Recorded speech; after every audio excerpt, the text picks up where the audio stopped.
Mil gracias y mi profunda gratitud por esta oportunidad, pero también mi profunda admiración porque ustedes se apellidan Felsen Constancia. Creo que necesitamos en este tiempo que le den ustedes el sentido de la experiencia, aprendizaje y crecimiento a todo lo que nos está sucediendo. También, por otro lado, mi gratitud por permitirme participar y compartir lo que he aprendido de mis verdaderos maestros. Así que encantado, encantado y mil gracias nuevamente.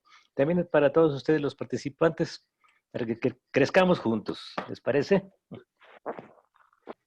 He recibido el privilegio de atender personas durante más de 40 años.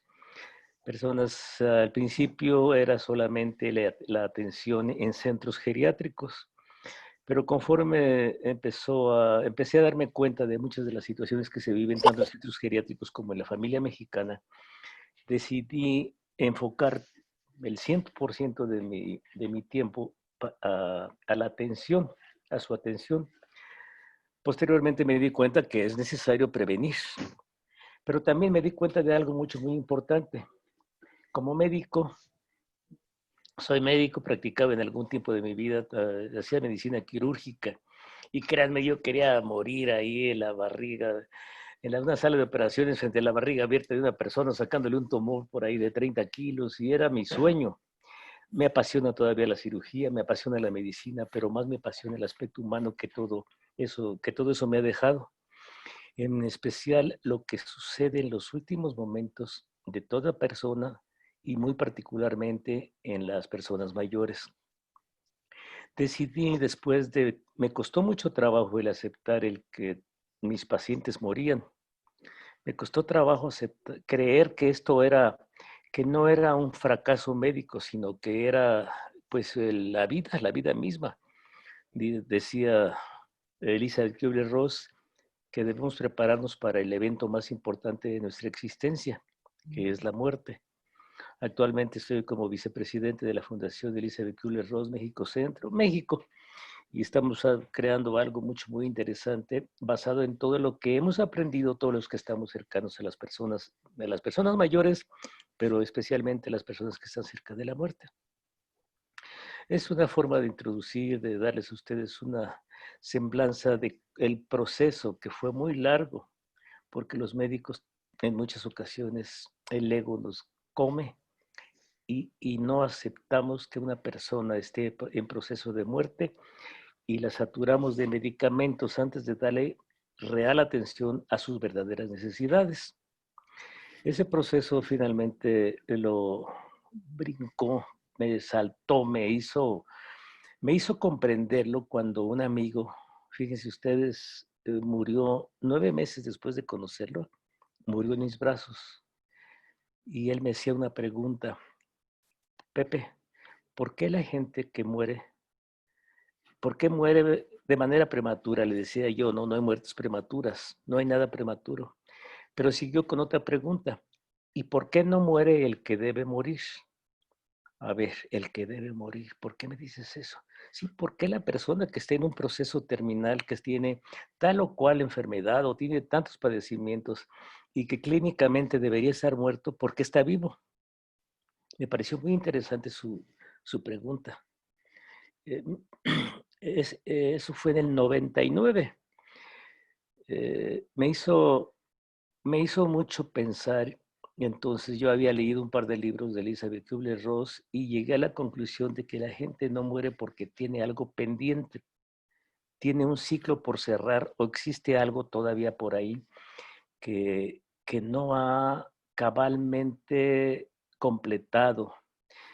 Pensaba primero en las mandas aquí en México, que una persona no muere porque tiene que ir a Talpa, que tiene que complementar una manda, pero me doy cuenta que son más profundas las cosas. Después me brincó algo mucho, es una expresión que estoy utilizando aquí en los medios. Me brincaba mucho por qué cuando está la persona a punto de morir, porque hasta ese momento es cuando el resto de la familia o sus más allegados van a decirle perdóname. Voy a hacer un paréntesis. Yo comprendo que después de esta plática que tuve con mi amigo, con la pregunta que me hizo, ¿por qué no muere el que debe morir? entendí que uno de los ciclos es el perdón, perdonar y ser perdonado. Tiene una importancia inimaginable. El que perdona gana lo que ustedes no se pueden imaginar. Pero llegué a ese punto después de mucho leer, de muchos talleres, de mucho estar platicando con Rafa Longi, la persona que les comentaba, mi amigo este. Pero me saltaba mucho el por qué. Hasta el último momento era cuando llegaba y santificaban. Ustedes saben que hay una frase mexicana que dice, ¿quieres que te critiquen? Cásate. ¿Quieres que te santifiquen? Muérete. Y así llegué a vivir situaciones como la señora Lupita, que tenía una senaduría por ahí en Guadalajara, muy conocida, y cuando murió el esposo fui al sepelio. Fui, ahí estábamos en la sala de velación y estaban otras dos señoras por ahí, o tres, dos señoras más. Y ella estaba muerta de la risa, estaba carcajeándose. Lupita, ¿qué te pasa? Mira, corazón, me dijo, ven, esas dos mujeres, lo dijo de otra forma, esas dos mujeres que están ahí resulta que son las esposas de mi esposo. Y resulta que tiene 17 hijos y ahorita ya no sé qué hacer. Si recordarle a su mamá o no sé qué hacer con mi esposo, con el cuerpo, vamos, sí, nos dio risa, nos dio mucha risa, ¿verdad? Y vamos, la conduje un poquito, que sí, efectivamente comprendiera ciertas cosas, los seres humanos no somos perfectos, etcétera, lo que ustedes quieran y todo, pero me llamó la atención cómo hasta ese momento se creó ya una convivencia. Les estuve utilizando un poquito de, y sí, hicimos un ejercicio ciertamente, les pedí, les invité, estaban las esposas que no se podían ver unas a las otras, ¿verdad? Y estaban como en una especie de competencia de ver quién lanzaba más. ¿Se acuerdan ustedes aquellas caricaturas donde salían espaditas de los ojos, así como, así me figuraba todo ello? Finalmente fue posible que se armonizaran las tres esposas y los 17 hijos de las tres mujeres. Eso sí, me costó un muy buen tiempo. Este tipo de experiencias me sucedió en muchas ocasiones. Experiencias que me causaban mucha inquietud. ¿Por qué los mexicanos, me preguntaba yo, somos así? No, me di cuenta que nos sucede a todos, porque siempre estamos en un proceso de negación, no aceptamos que la muerte, no aceptamos ni siquiera que la vejez forma parte de nuestra vida. La muerte, pues decimos, a todos nos va a llegar, pero realmente no lo aceptamos y no nos preparamos para ella. Entonces estuve durante bastante tiempo pensando cómo podría hacer algo a favor de todo ello. Me acerqué a ciertas asociaciones extranjeras, especialmente norteamericanas, que buscan ayudar, le llaman DULA, el proceso de la asistencia de la persona que está en proceso de muerte y a su familia. Pero también me di cuenta que aquí en México necesitamos, de manera que decidí dejar todo lo que fuera extranjero, aprender todo de los extranjeros, sacar todo lo mejor y traerlo, porque mi finalidad es difundir aquí en México la cultura de la gerontoprofilaxis. Brevemente les comento que la gerontoprofilaxis, no sé si es una palabrita que se me ocurrió a mí o ya existía, el hecho es que me parece que es necesario que todos nos debamos preparar para nuestra vejez y también especialmente para nuestra muerte. El libro está basado en todo eso, el libro que les comentaba Suri, pero no es la publicidad del libro, sino el proceso que me trajo a que dentro de esos 12 puntos que describo en el libro, uno de los más importantes sea el hacer entender a la persona, hacer comprender y ayudarla a aceptar al mexicano, particularmente al mexicano. Ahora está sucediendo que toda América Latina se está involucrando en todo eso y me hace sentir muy feliz. Y al formar equipo también con Felsen. Y hacerle comprender que la parte final de la vida es una realidad y en la medida que nos preparemos para ella, podemos tener una calidad de vida de cada uno de nuestros días mucho más intensa, más disfrutable. Cuando nos comprendemos mortales y aceptamos ser mortales, podemos vivir cada día como si fuera el último. Eso lo decía Séneca por ahí. También es factible decir ahora, ahora el mismo día, te quiero, te perdono. La presencia de la muerte en nuestra existencia nos hace ver todo de una manera muy diferente, nos hace sensibles, ciertamente a la vez frágiles. Y ahorita que tenemos esta contingencia, yo creo que ha sido una de las mayores enseñanzas, perdón, no quise decir yo creo, tengo la convicción de que ha sido una de las mejores enseñanzas que podamos recibir, porque nos ha hecho sentir que podemos morir en cualquier momento.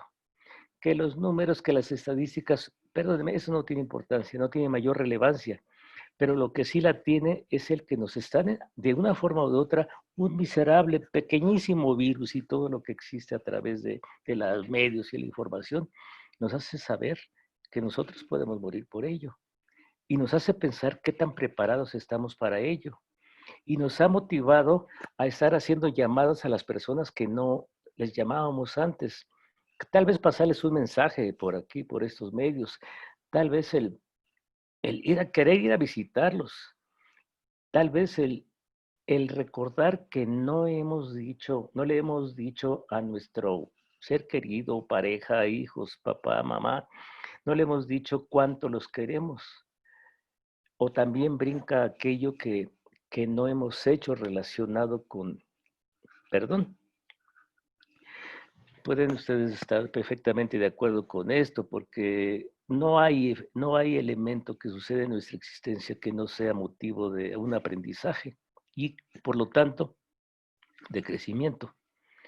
Cuando yo digo que le voy a poner un monumento al virus, virus, no es el monumento, caray, él es a lo que nos ha motivado, es a lo que nos ha traído a pensar, oye, ¿por qué no hacer lo mejor posible el día de ahora?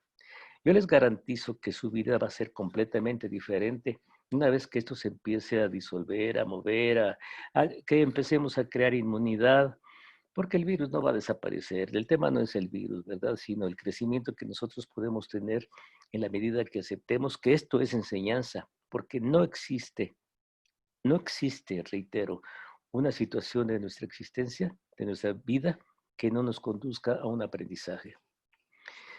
Bien, eh, a lo largo son 42, 43 años casi de estar trabajando con las personas mayores y del proceso que tuve que yo pasar para entender que todos mis pacientes mueren y de saber definir qué es lo que yo debo hacer y cuál es mi función frente a todos ellos, han sucedido cosas maravillosas.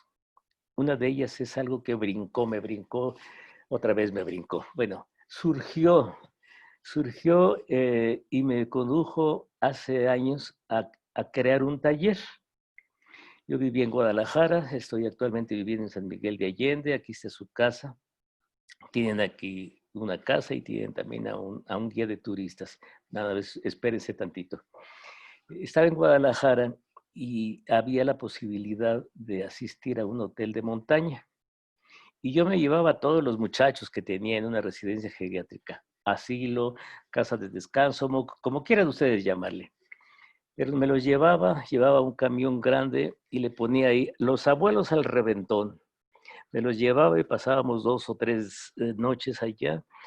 Todas las actividades que ustedes se puedan figurar, desde bendecir el día y bienvenir el día y pasar, hacer muchas actividades. Yo toco un poco algunos instrumentos musicales, entonces era delicioso. Y me fui dando cuenta cómo ellos disfrutaban de todo eso. Y uno de ellos me dijo, estoy listo para morir. Solamente quisiera poder ver a mi esposa. ¿Por qué, don Manuel? Porque le fui infiel. Pues ahora que regresemos, la buscamos. No me dijo, ella ya murió. Entonces, todos esos procesos que nos son dados a través de ellos, que son mis maestros, no les quiero llamar pacientes, en ocasiones les llamo residentes porque están dentro del centro geriátrico, pero realmente son aliados o maestros. Y me hizo pensar, ¿por qué no ejercer algo que sea anticipado? La gente compra un seguro de vida, que no es un seguro de vida, es un seguro de muerte y todos disfrutan menos el que lo compró. Existe por ahí la jubilación que acaba con la vida de muchas personas porque todavía no sabemos que la jubilación nos es dada para desencadenar o desarrollar todo aquello que es nuestra verdadera vocación. ¿Por qué no crear algo que permita que la persona llegue a la vejez con mayor calidad, fundamentada en los sentimientos de su pasado, fundamentado en todos aquellos rencores o resentimientos que existen en la familia? Porque no existe familia perfecta, no existe matrimonio perfecto. Para esto estamos, para eso formamos, para eso, puedo decirlo así, nos elegimos previamente para aliviar algo que pudo haber quedado pendiente. Es otro tema, ¿verdad? Pero no existe esa perfección. Me llamaba mucho la atención que santificaran, eso se los decía hace un momento, a la persona que acababa de morir y tenía, como este señor, 3 esposas, 17 hijos, o como el asesino. En el fondo era bueno, como muchos narcotraficantes que andan regalando por ahí todo despensas y lo santifican, ¿no? Este señor, ¿cómo se llamaba? Pablo Escobar. También había personas que le aplaudían por todo lo que hacía. Sin embargo, ¿qué está detrás de todo ello? Me he preguntado. Bien, vámonos aquí a la familia, al nicho familiar. ¿Por qué la familia no está unida? Se dice en todos lados que el núcleo fundamental de toda sociedad es la familia. Y creo que estoy tocando ahorita un punto álgido en algunos de ustedes. ¿Por qué no estamos realmente tan unidos como suponemos serlo? No me refiero a la unión que habla una religión o una política, una sugerencia. No, no, no. Estoy hablando de por qué no tenemos aquella unión. Personalmente yo tengo el sueño de hacer una valenciada, unir a todos los Valencia que sé que son mis miembros de la familia y poder tener una convivencia para poder decir, caray, ¿cómo hemos cambiado? Pero te quiero. ¿Sabes qué? Cometí un error. ¿Sabes qué? Eso, tengo personalmente ese tipo de sueño. Pero todavía con el proceso y después de lo que me dijo don Manuel, de regreso a Guadalajara en el camión vine pensando, ¿por qué no hacemos esto? Yo tenía el apoyo de un programa de radio, de repente estaba por ahí con la señora Zárate, no sé si ustedes conocieron a la señora Zárate, tenía en Guadalajara un programa que duró 40 y tantos años, hizo récord Guinness, una mujer encantadora, 80 y tantos años y dando sus clases de cocina. Y platicamos ella y yo, y me dice, oye, pues antes de morirme voy a perdonar a todos aquellos que me han sacado el coraje por alguna cosa. Y le pregunté, oye, ¿y a los que les has sacado tú el coraje? Oye, tienes razón. Este proceso continuó hasta que sí definí que a través de una invitación, una convocatoria, tanto en radio como en televisión, podríamos reunir a las familias, a toda la familia. Eh, Solicité a un muy querido amigo, el dueño de ese hotel de montaña. Quizá ustedes conozcan Mazamitla. Hay un hotel por ahí y ahí los reuní. Monteverde se llama el hotel. Me llevé a un grupo familiar, eran 20 y tantos miembros, todos nos fuimos en un camión. Llegamos ahí el viernes alrededor de las 5 de la tarde y les expliqué un poco de cómo era todo eso. Paso número 1 era dejar el celular. No había televisión, no había radio, no había manera de comunicarse a ningún lugar, solamente estar ahí. El, el domingo despertamos a las 6 y los despertamos a las 6 de la mañana sin tomar nada, café, nada de esto, fuimos a esperar el sol. Quizá lo que se repite todos los días, digo la palabra repite entre comillas porque no hay amanecer igual, no hay atardecer igual al de ayer o el de antier. El amanecer del día siguiente va a ser también maravilloso. Dicen que los días nublados son tristes. Si ustedes se fijan, tienen mucho de belleza. solamente es nuestra actitud. Pero ese día, cuando estábamos toda la familia, los veintitantos miembros de la familia, bendiciendo y bienviniendo el sol, bienviniendo el día, se empezó a operar algo fantástico. Sonrisa, los rostros de todos ellos empezaron a teñirse de un color naranja, poco a poco se fue haciendo un poco más amarillo y la sonrisa estaba en ellos. Nada de que hambre, nada de que frío, que calor. No, no, no, era mágico todo ello. Fuimos a desayunar algo copioso, chilaquiles, frijoles, café negro, queso y chilitos. Después de todo ello, fueron al baño cada quien y les dije, solamente agua es lo que van a poder tomar. Yo les invito, una pausa, les invito a que algún día realicen esto. Lo realicen con sus familias porque puede ser algo maravilloso. La primera etapa del taller que realizamos en Mazamitla fue el preguntarle a cada uno de los miembros de la familia, porque para esto era una mesa enorme, 23 personas ahí, y su servidor aquí en el centro preguntándoles, funcionando como moderador, ¿qué es lo que más admiran de su padre?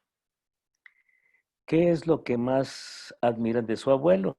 O al abuelo, ¿qué es lo que más admiras y qué es lo que más te gusta de tu nieto? A la mamá, ¿qué es lo más importante de acuerdo a tu punto de vista que tiene tu hijo fulano o tu hija? Y todo el mundo contestaba sonriendo. Ah, es que es muy inteligente. Ah, es que ha sacado calificaciones. Es que como que tiene la curiosidad de estar buscando el por qué, el funcionamiento, por qué caminan los insectos, por qué el sol sale, por qué. Cada quien hablando, pero su expresión era amable, sonriente y todo. Así estuvimos el sábado hasta esto de las 2 o 3 de la tarde. Y todos contentos, seguían aplaudiendo, seguían abrazándose, seguían, seguían ponderando cada una de las características que gustaban. Dije características, porque yo no creo en las virtudes ni en los defectos, creo en las características. Y cada quien aplaudiendo las características de las que habían hablado de cada uno de ellos. ¿Sabes qué? Se me olvidaba decirte esto. No, es que tú eres así, tú eres. Yo siempre he admirado tu paciencia. No, pero tú, me brinca. Somos espejos. La realidad es que somos espejos todos, pero cada quien estaba ponderando todavía eso. Fue una comida también frugal. Yo dije hace un rato que era los frijoles y los chilaquiles pueden ser maravillosos de acuerdo a tu actitud o comas lo que comas. Comieron, fueron un rato a descansar, asearse, cepillarse sus dientes y el resto del sábado, a partir de las 4:30 de la tarde, me planté nuevamente frente a todos ellos y les dije muy bien, a ver, don Ramón, el papá, el jefe de la familia, o el jefe de la familia, debí decir, ¿qué es lo que más odia de su hijo, o de su papá, o de su nieto, o de su abuelo? Entonces la actitud de todos ellos empezó a cambiar. Todavía los veía alegres, los veía todavía con un poco de chispa, con las ganas de seguir compartiendo lo que más admiraban de uno de otro. Pero cuando empezamos con la pregunta, ¿qué es lo que más odias? Otro paréntesis. Yo no creo en el odio, yo creo en la ausencia de amor. Pero como sea, no es cuestión, quizás sea semántica, pero no es cuestión de ese tipo de análisis. Pero les pregunté, ¿qué es lo que más odias? ¿O qué es lo que más detestas? ¿Cuál es la experiencia más negativa que has recibido tú de tu padre? Entonces la expresión del hijo cambiaba, el ceño se fruncía y empezaba a decir, es que es injusto, es que mi padre es injusto. Voy a decir tonteras, pero llega a suceder. Es que a mi hermano fulano le daba 3 paletas y a mí solamente me daba una. Y yo siempre me pregunté por qué hacía eso. Y ahora que está grande, pues me doy cuenta que todavía tengo ese resentimiento. Traigo el pensamiento de que lo quiere más a él, de que él es su preferido. A ver, ¿y tú, papá, qué es lo que más odias del hijo tuyo? Ah, no, es que es un Por favor, no utilicemos palabras altisonantes, le decía. Utilicemos la palabra que defina más, pero sin ofender, sin buscar la ofensa. Así me fui, la mamá. ¿Qué es lo que más rechazas de tus hijos o de tu hijo fulano de tal? Al hijo o la hija, ¿qué es lo que más te desagrada de tu madre? Entonces cada quien estuvo haciendo, yo estaba tomando notas, imagina la cantidad de notas que tenía que tomar. Y también estaba viendo que otro de los miembros ahí de la familia estaba tomando notas para poder decir, tengo toda esta lista de cosas, de rencores, de resentimientos que quiero en este momento sacar para decirle a mi padre cuán malo ha sido, o a mi madre, o a mi hijo, o al abuelo. Y para hacer este tipo de cosas tenemos que tener mucha pues, cautela, porque llega un momento en que los ánimos de todos se empiezan a poner, se caldean y podría existir por ahí una verdadera pelea, una pelea física. Entonces, tan pronto sentía que se estaban perdiendo el control, los tranquilizaba, con cualquier cosa, una anécdota, y nuevamente retomaba el tema. Una vez les estoy diciendo que empezamos a las 4:30. Eran las 9:30 de la noche, nadie tenía hambre y todos estaban buscando qué más elementos refregarse unos contra otros para poderles decir, tú me hiciste esto, acuérdate que esto. Todas las situaciones del pasado empezaron a renacer y empezaron a ser utilizadas para poder lastimar, dije, al otro. Acá dentro yo me estaba preguntando los contrastes, lo que sucedió este sábado en la mañana y lo que sucedió el sábado en la noche, el mismo día, solamente por decir qué es lo que más rechazas de tu padre. No cenaron, se les llevó por ahí un cafecito porque querían café, porque querían continuar más con todo ello. Mi reflexión era, quiere decir que hay más cosas que reclamar, que ponderar, que aplaudir, que admirar. Eran las 11 de la noche. Dejamos las cosas en suspenso y cada quien se fue a dormir.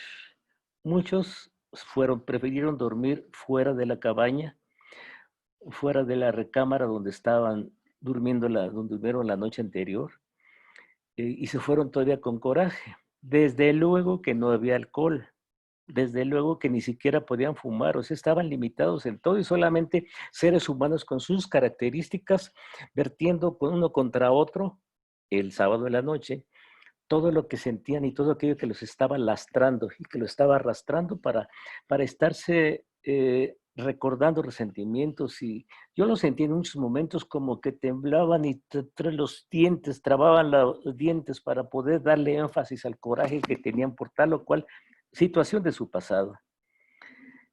A las 6 de la mañana, nuevamente los desperté a todos. Algunos no durmieron bien, veía su expresión, veía todavía su coraje, aquella maravillosa expresión del sábado, del día anterior en la mañana, a la hora de nacer el sol, a la hora del amanecer, ya no era la misma. Estaban por ahí algunos con la lágrima, algunos ahí todavía con el sentimiento y otros con la lista de las cosas que todavía quería ventilar, que todavía quería estar refiriendo. Fuimos a desayunar, el ambiente era pesado, mucho, muy pesado. Casi no había comunicación entre ellos. Cada quien se fue con las personas que eran más afines, es decir, los miembros de la familia con las que sentían mayor afinidad y platicaban de cosas que no tenían mucha relación con lo que habíamos estado viviendo el día anterior. Ya les dije, ok, vayan a asearse su boca, vayan a asearse y dentro de media hora nos vemos aquí ya en nuestro salón. Regresaron. ¿Qué creen ustedes? Durante los primeros 2 o 3 minutos, silencio total. Y todos me volteaban a ver a mí. Es decir, ya no había esa mirada entre ellos de cordialidad, ni tampoco también de resentimiento. Y empezamos con algo muy interesante también. ¿Por qué tú crees que tienes la razón para golpear a tu hijo? Le preguntaba el papá. Su hijo se quejaba de que cuando menos 2 o 3 veces a la semana el papá sacaba su cinturón y le daba sus cinturonazos, fajazos, monda, la monda, yo no sabía la palabra, pero le ponía su monda. Pues porque si no lo corrijo, va a ser drogadicto, va a ser una persona indeseable para la sociedad, hasta para mi familia, y por eso lo golpeo. Y le preguntaba al hijo, ¿por qué él aceptaba eso? ¿Cómo quiere que le diga a mi padre si Dios me dio a mi padre? Sin embargo, lo odio por eso. ¿Por qué me pegaba tan injustamente? Fueron mentiras.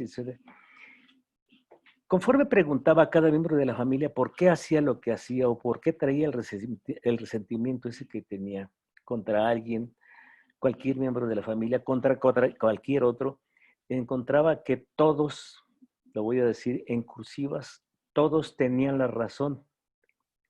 Todos lo hacían por justicia. Me brinca siempre, otra vez la palabra, voy a usar menos muletillas, que la línea entre la venganza y la justicia es casi invisible. Pensemos, usted decide una pistola. Una pistola está cargada. Les da temor, quizá la pistola, a muchas personas les da poder, a otras les da temor, pero el hecho que tienen ustedes una pistola y a un lado suyo alguien está atacando, o voy a ser más dramático, está violando a una miembro de su familia. ¿Qué harían ustedes? ¿Esperarían a que se detuviera? ¿O vaciarían el cargador de la pistola contra esta persona y lo matarían? ¿Eso qué es? ¿Es justicia o es venganza?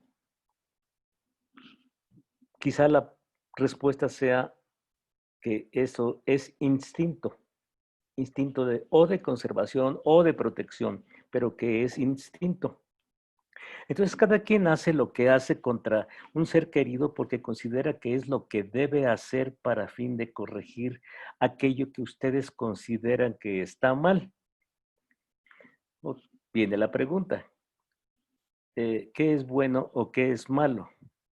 ¿Quién establece lo que es bueno o lo que es malo? Y si hay algo malo, ¿por qué el otro ejerce el poder o de la justicia o de la venganza? ¿Qué lo conduce a todo eso? El hecho es que después de estar hablando toda la mañana ya del domingo y de estar explicándonos eso, porque no considero que haya nadie que lastime a otro solamente por el placer de lastimarlo. Estoy hablando de familias. Otro paréntesis. ¿Por qué un soldado le pide a Dios puntería para matar al enemigo? Lo pongo entrecomillado. ¿Qué está pensando el enemigo? Y le está pidiendo también a su Dios, a su creencia, Señor, dame puntería para poderlo matar. El matar está permitido ahí. Uno de los pecados es, de acuerdo a la religión católica, es matar. Pero creo que me están comprendiendo. Cada quien supone que tiene la justicia, pero ellos ni se conocen y solamente son los dirigentes, son aquellos que creen que llevan la batuta y por ambición o por lo que ustedes quieran, fanatismo. Pregunta, si existe el cielo o el infierno, ¿dónde está Hitler? ¿Dónde está Stalin? ¿Dónde está? ¿En el cielo o en el infierno? Eh, Mi padre ya murió y le pregunté eso un día y me dice, pues yo no sé, solamente Dios lo va a saber, ¿verdad? Pero pregunto esto, ¿dónde están aquellas personas que mataron o que por sus órdenes murieron tantas personas? ¿Qué es lo que los conduce? La convicción de que lo que hicieron estaba bien hecho, de que había que acabar con los judíos o en la casa o nuestra casa, en nuestra familia. La convicción de que al darle sus fajazos o esa monda, lo va a llevar a ser un mejor padre a él y va a hacerlo un mejor hijo, porque de otra forma va a degenerar y va a ser un drogadicto, va a ser algo indeseable social y familiarmente hablando. En alguna ocasión yo me puse a platicar con unos narcos.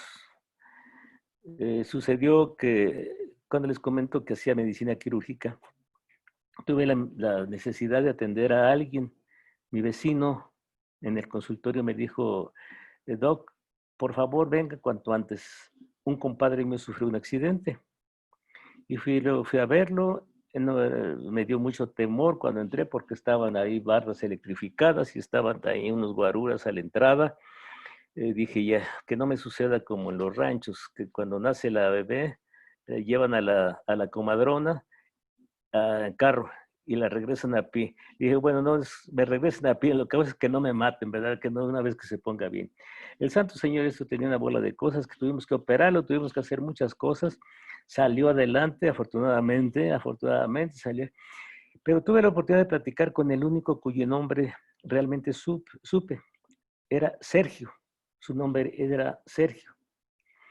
Traía tremendo pistolón, una persona baja, de baja estatura, pero con una expresión de mucha, de suprema malicia, de suprema maldad, es la palabra, en su rostro. Y él me decía, mire médico, muchas gracias. Le ha salvado 3 veces la vida a mi compadre y eso, mire, nunca se me va a olvidar. Si usted tiene necesidad de dinero, si usted quiere comprarle un carro a su querida, así, si usted quiere comprar una casa para usted, cuente con nosotros. Si quiere cambiar de carro cada año, yo estaba aterrado cada vez que me decía todo eso, ¿verdad? Sin embargo, llevamos las cosas hasta el final. Pero él me dijo, nosotros no somos malos. Yo no estoy justificando, ¿eh? No estoy justificando lo que hace, para nada. Pero me dice, esto es nuestro negocio y de esto vivimos.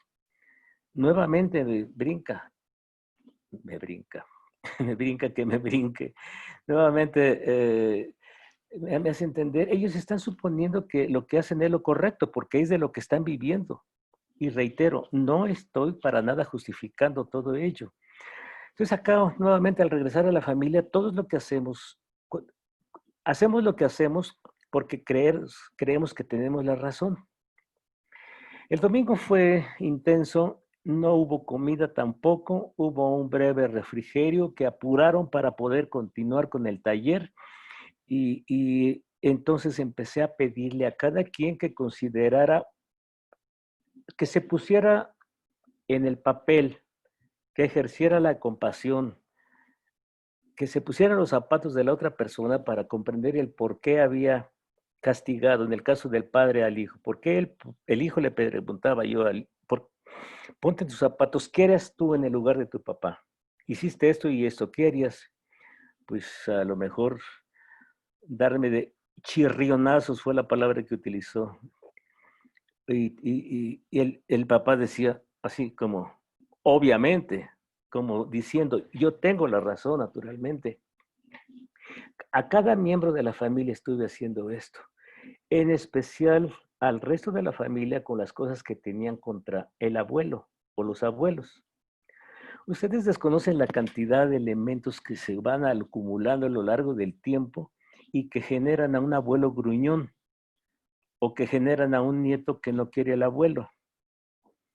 La cultura del mundo, la cultura de las familias del mundo, tengo experiencia con la latinoamericana, está fundamentada en elementos de lo correcto, lo incorrecto, lo castigable o lo no castigable, el pecado o qué, o la gloria, o el premio, el cielo, el infierno, el purgatorio.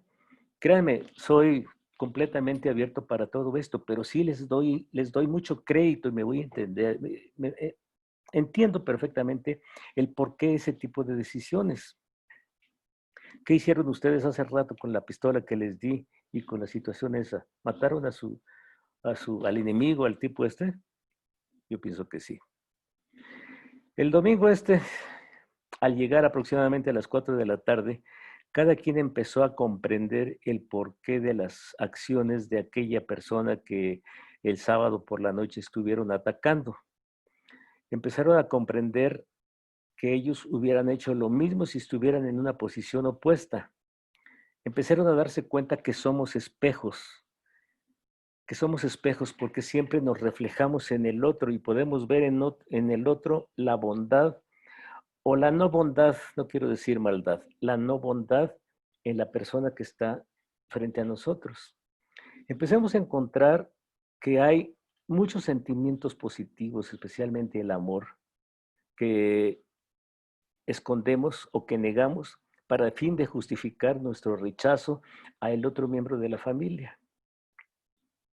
Poco a poco empezaron a aceptar, a ir aceptando, empezaron a decir, sí, tiene razón, el abuelo, y ahora le entiendo por qué es tan gruñón, porque estamos en una cultura donde al llegar a determinada edad, todo lo que sucede, todo lo que sucede nos afecta, solamente por tener 60, 70 u 80 años.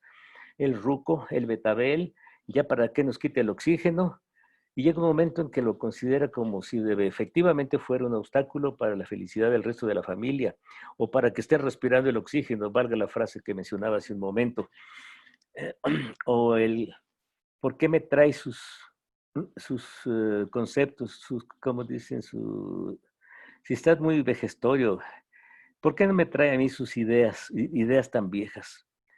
Eh, el abuelo sufre de muchas cosas, vive muchas cosas, la persona mayor de la familia sufre y vive muchas cosas, entre ellas la dificultad de ser primero aceptado como un ser humano vigente, pero cuando está cercano a la muerte, empieza también a brincarle mucho el hecho de que no pudo hacer tal o cual cosa que tanto deseaba porque estaba bajo la calificación de la familia. Dentro del taller les estuve mencionando el por qué algunos abuelos viudos o abuelas viudas, por qué estaban buscando la posibilidad de reiniciar su vida y tener un novio o una novia. Y algunos decían, a su edad, oiga doctor, pero si ya tiene 60 años, oiga, pero si ya tiene 70 años. Y todo esto se considera como normal en una sociedad, decía ustedes, mexicana, pero también lo he visto que en otras culturas esto sucede. Entonces, ¿por qué el edadismo? Ah, alguien está adoptando el papel o me está poniendo el papel de gerontoactivista, estar buscando elementos para ponderar que al llegar a esta edad se puede ser mucho más brillante de lo que existía en la mente de tantas culturas anteriores. En fin, conforme fue el domingo pasando y llegando a la aceptación, a la comprensión, al ejercer la compasión y darnos cuenta de por qué la gente hace aquellas cosas malas y por qué mantiene hasta el final de la vida todos esos resentimientos, se empezaron a liberar y sucedió algo mágico, maravilloso. Empezaron a acercarse, nuevamente se tendieron la mano, se abrazaron, empezó el llanto, un llanto sincero, liberador, amable, amoroso, los abrazos se dieron y empezaron a decirme, perdóname, perdóname, te perdono, pero tú también perdóname. No es que yo fui el que lo cometió el error, no es que fuiste, cada quien empezó a culparse y eso maravilloso me hizo sentir muy bien. Me hizo sentir que al establecer el perdón anticipado, podemos llegar a la muerte de cualquier miembro de la familia, acompañándolo con el mayor de los amores, con la mayor de las libertades, con la mayor intensidad en los sentimientos. Ustedes saben, durante muchos años he tenido personas al momento de su muerte y he presenciado su muerte con mucho dolor. Soy médico hospice implica la atención de médicos, de pacientes terminales.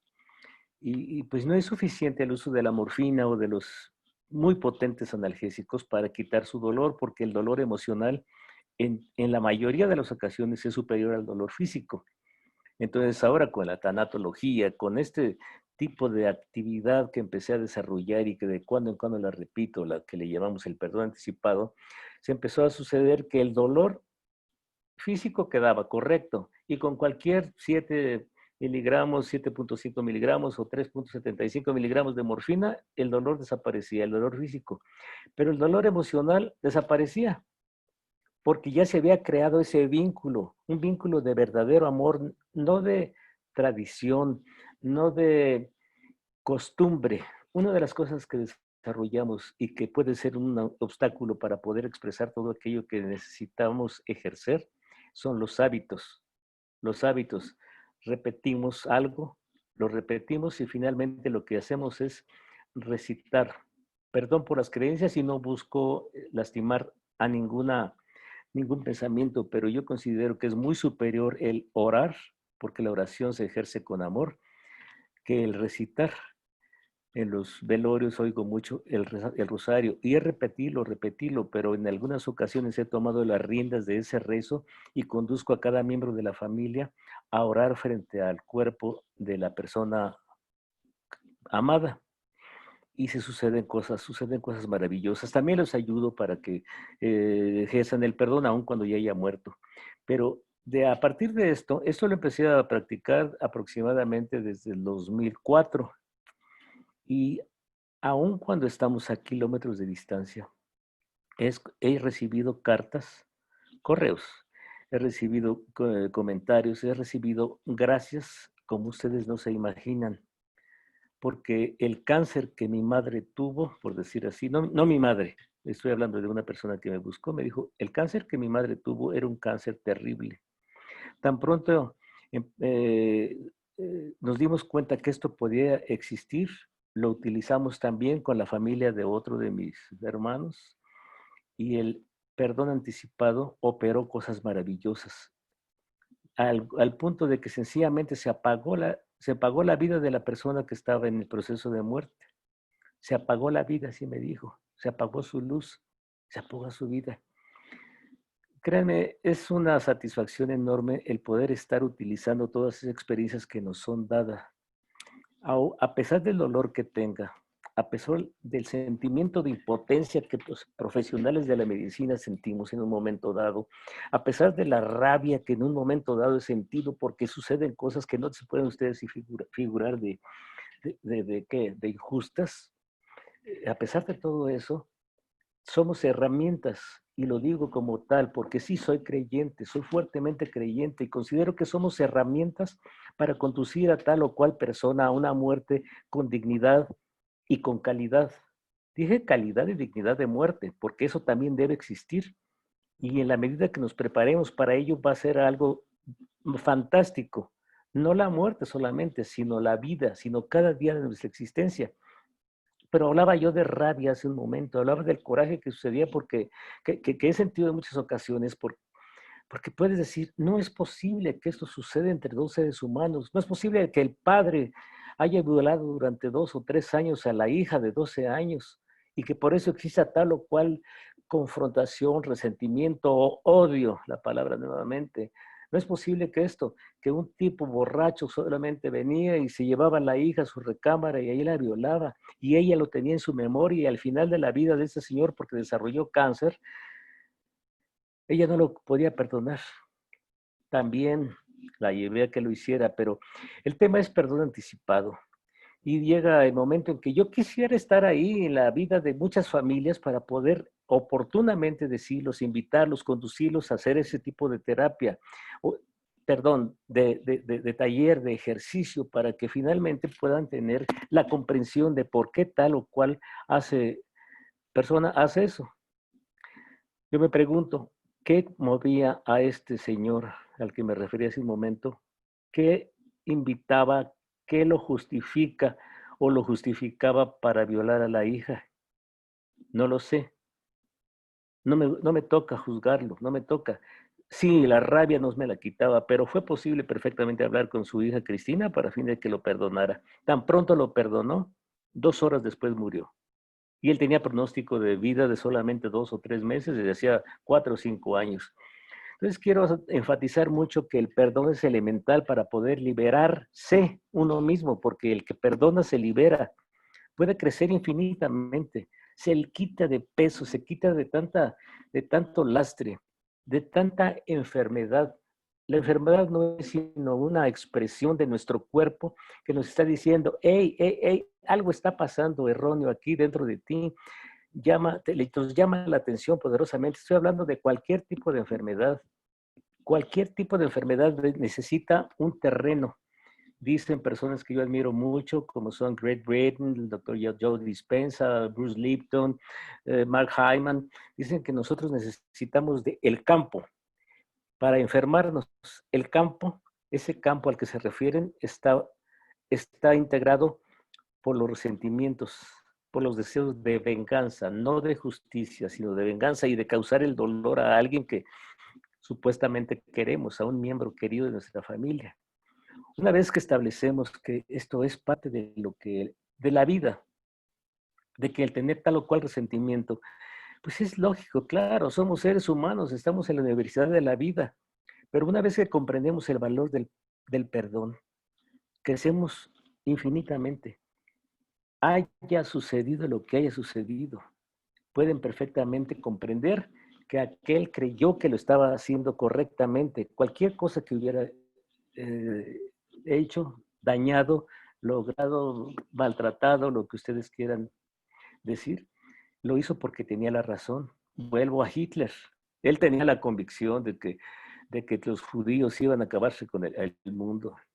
Yo no sé de rollos políticos ni ese tipo de aferraciones, de aferras tan, aferraciones, perdón, de aferres tan dramáticos, pero sí entiendo que cada quien siente tener la razón, quiere crecer para dar a sus grupos, no sé, culturales, mayores riquezas, riquezas. Yo nunca he visto un camión, una mudanza detrás de un cortejo fúnebre, pero bien, bien, eso es completamente diferente, ¿verdad? Pero la invitación es, establezcan ustedes el perdón anticipado. Acérquense ustedes a las personas con las que tienen cierto resentimiento, todas, especialmente me refiero a la familia, e invítenlo a platicar. Oye, quiero hablar algo contigo. Quiero que dediquemos unas 4, 5, 6 horas a hablar de esto. Bueno, quizá lo reciba de una manera un tanto, como les diré, no cordial, no amable. Y fíjate que traigo algo con lo que no me quiero morir. Ah, caramba, ¿de qué se trata? Traigo mucho coraje contra ti, porque no me permitiste vivir mi juventud, papá. No, yo no pude ser niño porque estaba encargado de todo lo que tú me ordenabas. Hijo, pero los hombres esto, etcétera. Papá, pero quiero que lo sepas. No quiero reiterar y ahorita reprocharte ni hacerte sentir mal. Quiero que me escuches, por favor. Permíteme de hombre a hombre o de mujer a mujer o de madre a hija o hijo. Deja decirte esto, porque no quiero morir con ese sentimiento. Les invito mucho a que expresen, pongan por escrito si quieren y lo vayan leyendo como hicieron algunos de los miembros de esa familia a la que me estaba refiriendo hace un momento. Y finalmente digan, ¿por qué lo hiciste? Pregúntenselo. Cuando ya llegue ese momento mágico en el que están sensibilizando los hilos más intensos de la persona con la que están hablando, de ese ser querido, estoy utilizando la palabra, de ese miembro de la familia, con el que están compartiendo todo eso, van a empezar a darse cuenta que empieza a disolverse ese sentimiento de intolerancia o de malestar por estar platicando con ustedes y su expresión se pone tal como la del sábado en la mañana a todas las personas que estuvieron en aquel encuentro tan maravilloso. Y empieza a decir, es que, y les va a dar razones, que son sus razones. No tienen por qué estar buscando que sean o no razonables, no tienen por qué estar aceptando o no que tengan o no la verdad. Eso no importa, eso no tiene prevalencia, sino lo que él considera, él o ella consideran que para él lo es. Pueden entenderlo y pueden empezar a decir, pues me lastimó, pero no te lo estoy reprochando, quiero que lo conozcas. Les juro que mágicamente va a surgir eso de que yo no creí que te fuera a lastimar tanto. Eso pasó hace 35 años, lo sé, pero no creí que te fuera a lastimar tanto. Y va a surgir pues perdóname, perdóname porque pues mi intención era corregirte. Es como la bola de nieve que está chiquita allá arriba de la punta de la montaña y se viene y se va haciendo una bola enorme y que llega el momento de la muerte de la persona y está con todos esos resentimientos y la necesidad de ser perdonado y decir, ¿por qué no viene mi hijo que ya murió hace mucho tiempo, o mi esposa o mi esposo, el que le puse el cuerno, o qué sé yo, y para poderle decir, en muchos de los ejercicios de este tipo, revivimos les invito a visualizar a aquella persona que creen haber lastimado, visualizarla en que ya haya muerto para poderle perdonar. Y suceden cosas extraordinarias. No sé cómo les suene a ustedes esto, pero a lo largo de mi ejercicio profesional, han muerto cientos y cientos de personas bajo mi cuidado. Esto no es porque sea mal médico, o sí, a lo mejor sí lo soy. El hecho es que estoy cercano a la muerte de todos ellos y tengo la bendición, reitero, la bendición y el privilegio de estar con ellos. Me trepo a la cama de ellos, los abrazo y empiezo a darles muchas gracias por darme el privilegio de estar junto a ti. Busco todo lo necesario para quitarles el dolor. Les digo cuán maravilloso ha sido el gusto de estar con ellos en el momento de su despedida y de repente la electricidad corre por todo mi cuerpo, es por el momento que se muere. Pero cuando esto se realiza anticipadamente, las cosas son mucho más maravillosas porque el dolor deja de existir. Sí, médico paliativista. Y cuando hay la carrera como médico paliativista, pues ahí están, y te meten en la cabeza que utilizas oxicodona, que utilizas plexicodil, que utilizas la morfina, que esto puedes quitarle el dolor. Y ahora, ¿qué onda? Les pregunto, ¿qué onda con el dolor emocional? ¿Y dónde está el dolor emocional? Reside en nuestros sentimientos, en nuestros resentimientos, entre nuestros reproches. Por esto es para mi pensar tan maravilloso el poder oportunamente cuando existe cabalidad en la comprensión de nuestras personas mayores. Una persona que desarrolla problemas. Ok, me brincó, me brincó nuevamente algo. Alzheimer. ¿Ustedes creen que la persona con Alzheimer no entiende? ¿Qué tal si desarrolló Alzheimer solamente por estarse ocultando de algo terrible que hizo en su pasado? Me dieron cuerda y les comparto. Yo tuve un maestro que era el mejor cirujano en el hospital civil. A él le gustaba mucho operar conmigo, es decir, que yo le ayudara a operar. Me pedía siempre que fuera yo su cirujano asistente. Una precisión, este señor, wow, pero nunca sonreía. Se santiguaba cuando iniciábamos la cirugía y me exigía también que lo hiciera. Si yo volteaba a verle las pompas a Lolita, la enfermera que estaba tan guapa, una pelirroja, me decía, aquí está su trabajo. O sea, moralista, así. Nunca lo vi sonreír. Bueno, sí lo vi sonreír, ahorita les cuento cuándo. Nunca lo vi sonreír en el hospital. Así estuvimos 2 años o algo así. Yo era su cirujano ayudante y evolucionamos, yo me continué con lo que estaba haciendo y dejé de verlo. Dejé de verlo. Como parte de las necesidades económicas y del alivio de las necesidades económicas que yo tenía para ese momento, inicié un asilo, un centro geriátrico, asilo. Se llenó. Y luego otro, se llenó. Y luego otro, y se llenó, y todos los puse en un lugar muy grande. Y siempre estaba lleno el lugar. Hay muchos puntos que podemos en otro momento discutir acerca de por qué son exitosos, lo pongo entrecomillado, los centros geriátricos. Pero estaba lleno. De repente me llevaron a mi maestro, el doctor Luis. Solamente voy a decir su nombre, no el apellido. Lo llevaron y tenía una expresión como jamás lo había visto. Una sonrisa así media sardónica y tan pronto vio a una de las enfermeras que entonces usaban falda, perdón, vestido, usaban vestido, la volteó a ver, se quitó la ropa, la aventó y corrió tras ella diciéndole, ven, ven, ven, porque te quiero hacer un niño, te quiero hacer un hijo. Pues la enfermera acostumbrada a todo eso, pues aprendemos muchas cosas quienes estamos en este campo. Sí, a ver, don Luis, vamos a platicar. Pero él aventó la ropa y su hijo me dijo, ya ve por qué lo traigo aquí, porque nosotros no lo podemos manejar. No quiero justificar su decisión, ni tampoco aplaudir, ni tampoco reprocharla. No, no, no, nada de eso, sino que, ¿qué pasó con el doctor? ¿Qué pasó con esa seriedad que tenía, que no obligaba a sus hijos a rezar antes de la desayuno, comido, cena?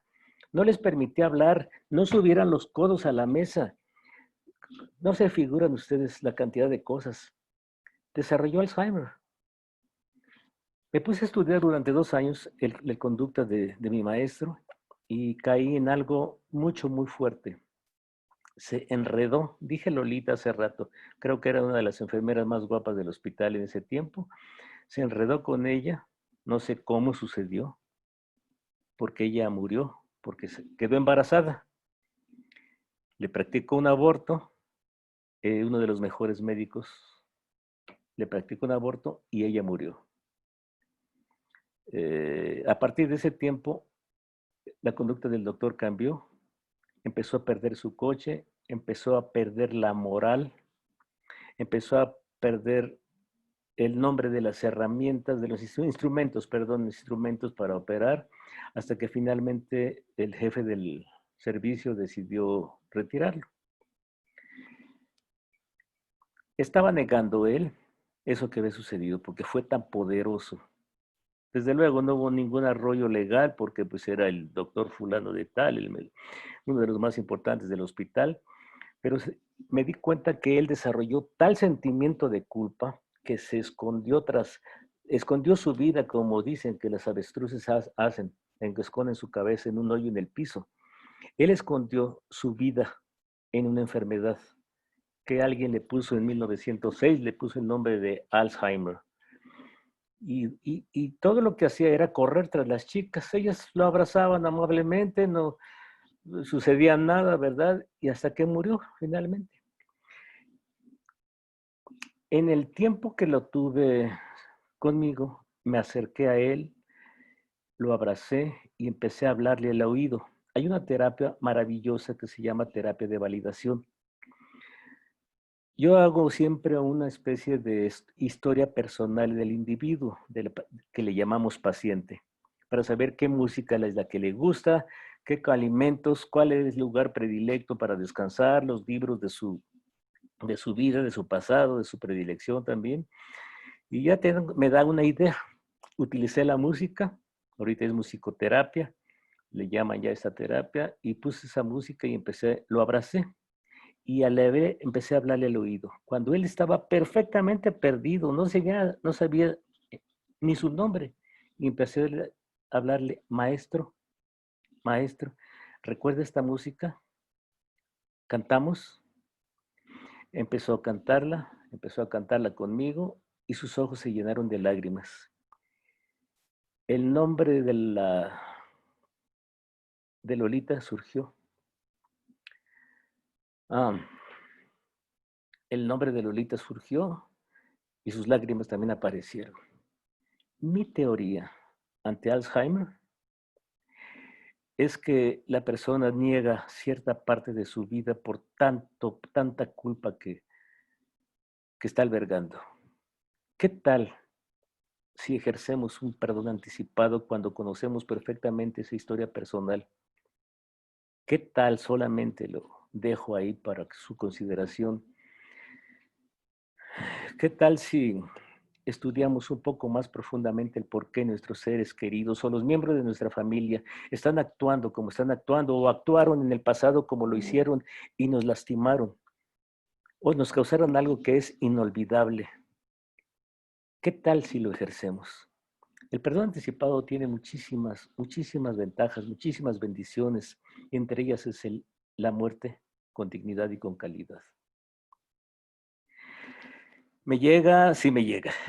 Sí me llega ese tipo de cosas porque, como les digo, eso de estar cercano a la persona que está al punto de morir o cercana con ese tipo de padecimientos que les llamamos incurables y solamente les damos un significado del orden científico, del orden médico y no le damos el sentido humano, amoroso que todo esto contiene, vamos a estar atorados. Les invito profundamente, desde el fondo de mi corazón, les invito a que practiquen ustedes esto. El deseo de comprender el porqué las malas acciones, entrecomillado lo reitero, de alguien que esté en su familia, de por qué se está comportando. Puede haber ambición, puede haber un montón de cosas, pero la ambición también es justificable. Yo quiero sacar adelante mis problemas económicos. Pónganse a pensar el por qué o qué es lo que mueve a tal miembro de la familia para actuar como lo está haciendo. Porque cuando ese llegue al momento de su muerte o de la muerte de otro ser querido o de otro miembro de la familia o de ustedes mismos, sea agonía. Yo no pienso en la agonía como tal, como existe en los libros de ciencias. Yo creo que es la persona que todavía no ha cerrado un círculo y que requiere ser perdonado o recibir, de perdonar o de recibir el perdón. Entonces, fuertemente, insisto, piensen en cómo pueden ustedes identificar el porqué del comportamiento de tal o cual miembro de la familia y del suyo también, porque el perdón empieza por uno mismo. Ok, también perdonen a Dios, no la riega, cualesquiera que sea su concepto de Dios, lo que está haciendo, si lo está, como lo figuramos, es, es un reflejo de lo que nosotros somos. Perdonémonos, perdonemos a nuestra familia o a aquella persona que nos ha inquietado tanto, pero anticipadamente, reúnanse, abrácense finalmente, lloren y van a tener una vida maravillosa y sobre todo, al llegar al momento final de la existencia de cualquiera, va a ser también extraordinaria.